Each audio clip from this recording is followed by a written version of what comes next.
Hello and welcome to Attention Central Texas. I'm your host, Charles Jenkins, and in the studio with me we have Miss Trish Alger. She's the craft care specialist at Help Heal Veterans. Hello, Trish, and welcome to today's show. Good morning. Thank you very much. I appreciate it. Yes, ma'am. The million-dollar question everybody's probably wondering or want to ask is, tell us, what is Help Heal Veterans? I love that question, actually. So Help Heal Veterans has actually been around since 1971. All right. Yes, we started during the Vietnam War for soldiers who were looking for something to do in their hospital beds. And we put together some crafts for them to do in those beds. And here we are over 30 million craft kits later. Wow. So tell us a little bit about your role as the craft care specialist. What do you do with them? Oh, great. So the craft kits that we have, they're therapeutic in nature. Our headquarters in California puts them together and then ships them to us, and we hand them out to veterans who are looking for something to do, whether it's therapeutic and in nature, whether it's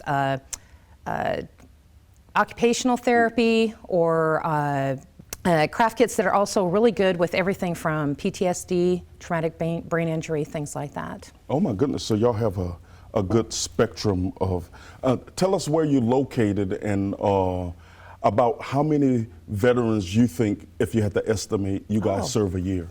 That's a really good question. So we have a community-based clinic in Temple. All right. We're only about one street over from the VA.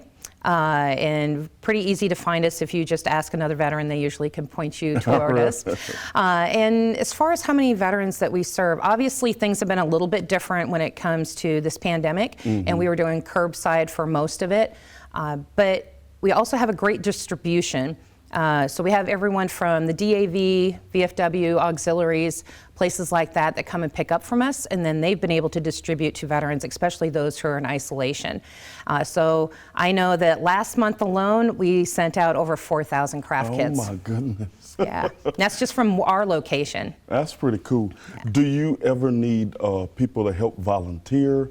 If so, how do they get in contact with you? How do they go about doing that? That's a great question as well. Yes, we're always in need of volunteers. Obviously, they can call us and let us know. They can email us. They can even drop in and come in and see us. Okay. And then they can also get a lay of what we're doing, see what we're up to there, and where they might be able to fit in with it. We have a need of everything from room hosts, which kind of keep an eye on our vets when they come in and decide to hang out, maybe just drink coffee or work on a craft. We want to make sure that every veteran who comes in has been talked to and has been heard. That's good. Yep. And then we also have need of instructors. So because we have a community-based clinic, we can offer what we call clinics. They're classes at free of charge. I don't know if I mentioned as well, our craft kits are free of charge. Everything that we do is. That's good. So they can come in, they can take a class from us, everything from leather working, wood burning. We're hoping to get started back up with our Quilts of Valor. So we'll have a quilting class. Wow. Yeah, we have quite a bit that we do. So while you're explaining some of the classes, just continue on. What does the crafts, what all kind of crafts you do? Oh, that's a good question too. Yeah. So we have upwards of 200 different types of craft kits. Oh my. I know, it's amazing. So the variety can be anywhere from birdhouses. We have a couple of those and a bird feeder. And we have our 3D laser cut. Wow. So we have one set that's military vehicles, so it could be like a Humvee, a tank. I'm trying to think of the different planes that we have as well. Oh, and Apache. And then we have this new set. I think it's pretty cool. It's called our ranch set. And so it has like an eagle in it and a wasp and an ant. It's a lot of really cool little items in there. And so besides the wood, we also have leather products. The Elks Lodge is very generous in donating to us the deer carcasses that they get from the Midwest. And then they have them treated, and then they send us the leather, and we turn them into moccasins and bags and other items. We had a high-end car manufacturer a couple years ago that decided to change out the seats that they had, send us that leather, and we turned those into purses, little clutch purses, pretty cool. Lazy Boy, a couple years ago, sent us almost 200 pallets of material. So that's a lot of material, Holy. and we're still working our way through that one. Wow. Yes, and so that could be a purse, a bag. There's a lot of different materials. In fact, we just had from one of our other partners, they're so great, Southwest Airlines. They send us their old seats, and we take them apart, use the leather for wallets and other items, and then the seats themselves. I'm so excited about this. We just received the actual seats, and it was turned into a stadium seat. So you know how we are in Texas, we like to go out. So the Lazy Boy material can be on the outside, and then it's tied around the stadium seat so they could use it. So that's just some of what we do. Well, and it's pretty interesting. I love how you say it's therapeutic. And the more you explain to it, I see the value of therapeutic, hands-on.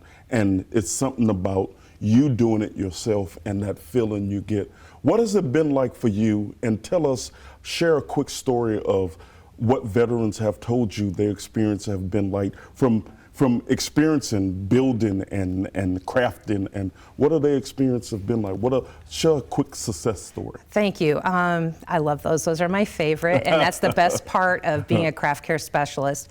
One of our female veterans, she's a young veteran, had been through some trauma in the military, and when she had gone in to her therapist, she said, "You need to get a craft kit." And that's when she found out about us.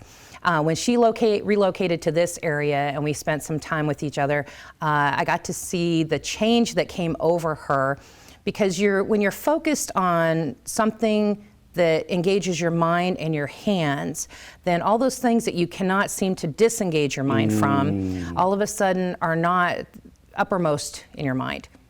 So I always call it like a focus, unfocus. Yeah. So you're focused on your craft kit and you're unfocusing your mind. And now all of a sudden your mind has a way to be able to deal with it a little bit better. And she is one of my favorite stories. I can't believe I did not realize until later when she told me that she had a hard time being in crowds and talking to people, and because she was so engaging when she came in. But when I look back, I can see where she kind of held herself back from the crowd or from any groups. And then over time, I mean, now she's leading groups herself. I mean, she's amazing. That's awesome. Yes. So it was truly therapeutic for her. Truly was. I mean, and she even says for her hands, she had problems with her hands, and it helps to keep your hands moving. Like if you have arthritis, things like that, that's really helpful. But the part for her was just her mind, keeping her mind occupied. I'm smiling over here as you say that, because my grandmother always told me something. She said, if you want to stay humble, always do stuff with using your hands. Oh. And it keeps you. It's just something about it. It's something about cutting the grass. It's something about washing a car. It's something because you own it.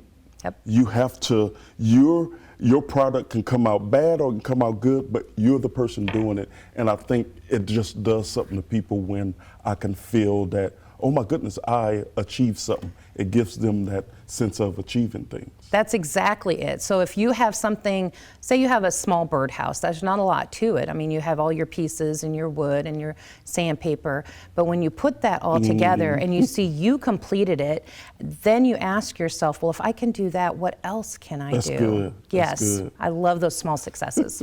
So tell us, what would you say to the veteran who, because there will be veterans watching this show, what would you say to the veterans sitting around thinking, oh my goodness, this has sparked my attention? Miss Trish, tell me more. So what would you say to them? I would say, please come down and see what we're doing. We want to get craft kits into your hands. Right now we're offering 3 a day. Oh, wow. So if you take 3 craft kits and you manage to get them done overnight, come back. We'll give you some more to do. And tell your other veteran friends as well. Or if maybe you're not quite ready to try a craft kit and you're missing that camaraderie that you had when you were in the service, then please come in, hang out, drink some coffee. I'll make sure you get a cookie or something. And then you can sit there and you can talk with each other. I love the idea of getting out of your home, not being isolated, being around people who you can kind of just chat and have fun with. Let's build some good memories. And it's something special about being around people who have who've done similar things as you are. It's just something about that. It's easily, you can open up more easy. Tell us a little bit. I know you talked about you guys are available online, but do you have a telephone number or email address or a link you can share with Yes, the viewers? we have a few things. So we do have our own Facebook page for our location, Help Heal Veterans, Temple, Texas. You can go on there. I try to keep it updated. I'm the one doing it, so I try to keep up there. If nothing else, if there's ever a closure or anything, I make sure you know about it. Or if we have a new shipment, I usually try to do that too. We are at 819 South 5th Street in Temple. So we are on the corner of Avenue I and 5th Street. Only, like I said, one street over from where the VA is. So if you go for an appointment, then you can always stop by us. We're your happy stop on the way home. And phone number, 254-773-8900. And even if we are not able to pick up on the message, there's the address and our information. We are open Monday to Friday, 9 to 5. There's a handful of holidays we're not open, but the majority of the time we're there, and we definitely want you to stop in. And we have a couple things. So at the end of this month is Vietnam Veterans Day on the 29th, and we wanted to honor Vietnam vets. That's something that's been missing for them in a lot of ways. And we have an artist who's a Vietnam veteran from out of Austin, Frank Mendez, and he's bringing the portraits he painted of him and his fellow Vietnam vets. He called them the Barrio Boys. I really like that. But he's going to be showing his art, and we're going to do an open house. So if you can't seem to find your way out yet, come out on the 29th and just wander through, see what we have, and be brave. Be brave. Come out and see us. In 30 seconds or less, final thoughts. Final thoughts. If anyone does serve the veteran population in any way, I would really like to open it up for them to come and get craft kits from us to be able to distribute to them. We have small ones, we have all different kinds. Whether you have someone who's in a nursing home or is in isolation at all, or possibly even those suicidal ideations that we're really concerned about, come in and talk to me. Yeah, I'd like to help. Well, Ms. Trish, I just want to take this time to say thank you for what you're doing, and thank you for serving our veterans. Such a much needed thing, and we appreciate you. Thank you very much. Yes, ma'am. And thank you, our viewers, for tuning in to Attention Central Texas.